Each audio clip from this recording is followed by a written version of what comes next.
আবু দাউদের 4607 নম্বর হাদিস, মিশকাতের 2676 নম্বর হাদিস, ইবনে মাজাহর 42 নম্বর হাদিস, ইবনে হিব্বানের 5 নম্বর হাদিস, সহিহ আত-তারগিবের 36 নম্বর হাদিস।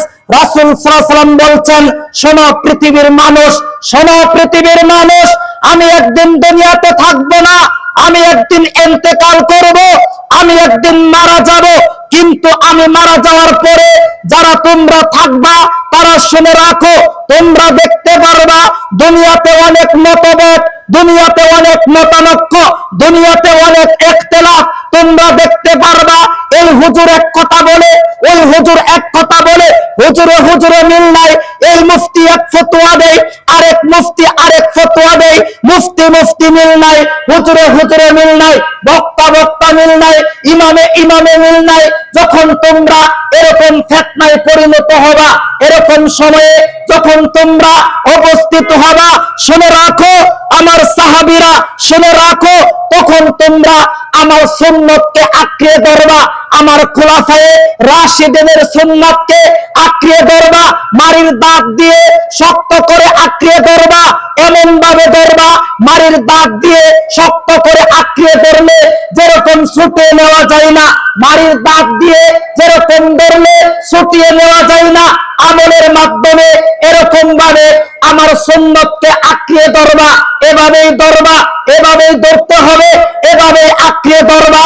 যার কারণে আপনাকে বলতে পারি, এভাবে বলতে পারি, প্রয়োজনে জীবন দিতে রাজি আছি, ফাঁসির ফাঁসে, ফাঁসির মঞ্চে চলতে রাজি আছি, প্রয়োজন হলে বুলেট বোমা খেতে রাজি আছি, তারপরেও আমাদের কাছ থেকে রাসূলের সুন্নাহ আলাদা করতে রাজি না।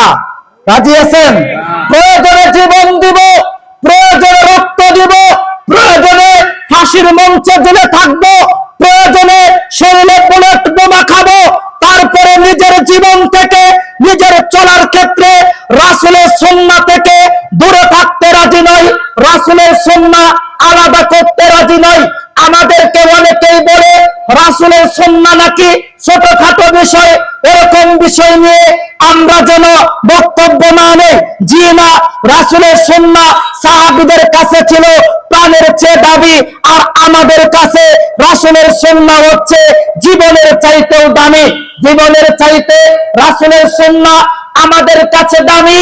যেই কথা আপনাকে বলতে চাই, জীবন দিতে রাজি আছি, রাসূলের সুন্নাহ ত্যাগ করতে রাজি নই।